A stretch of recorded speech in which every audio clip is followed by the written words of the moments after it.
Böyle bir sorunu Telefon geldi. Böyle bir arkadaşın yanındaydım. Dedi ev yanıyor. Arkadaşın arabasıyla hemen basarak geldik. Eve yetişirken baktım ki evden büyük alevler çıkıyor. İçeri girdiğimde odaya zaten her taraf böyle yani kapkaranlık. İçeride duman, yani göz gözü görmüyor. Ondan sonra suyla battaniyeyle üstüme battaniye atıp yani suyla ateşi söndürmeye çalıştım. Ateşi söndürürken yani baktım çocuklara içeride mi değil mi diye o telaşla bağırıyordum. Yani eşimi çağırırken, çocuğumu, kızımı çağırırken arkadaş yanımda geldi, bana yardım etti, Allah razı olsun. Ondan sonra arkadaşa geldi, dedi tamam dedi, çocuklar aşağıdadır, kimse yok içeride. O mal kaybı var biraz da, mal da bir şey olmaz, önemli değil yani, cana gelmesin, mala gelsin. Yalnız ben TEDAŞ'tan şikayetçiyim. Yani TEDAŞ'ı mahkemeye vereceğim. O elimden geldiği kadar da mücadele edeceğim.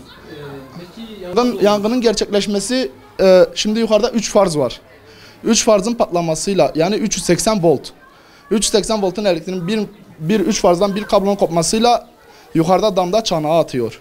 Çanağa düşmesiyle çanağın LM1'in patlaması, yani bir oluyor patlama, o alevin patlamasıyla gerçekleşmesi, direkt içerideki televizyona yansıması bir oluyor. Televizyon komple hepsi yani yanıyor. Televizyon patlamasıyla zaten içeride alevin çıkması hem alt kat hem üst kat. Yani alt katta da abim oturuyor, onun evi de aynı şekilde. Onunki de hepsi yani yanmış. Yani mağduruz. Evde var mıydı? Vardı. Eşim vardı, kızım vardı. Ondan sonra benim alt katta abim vardı, yengem vardı. Kaç kere haber vermişiz. Bu telleri ayırın birbirinden. Yani bunun böyle hemen kapının önünden geçmesi doğru değil diyoruz. Yani kendi bildiklerini yapıyorlar.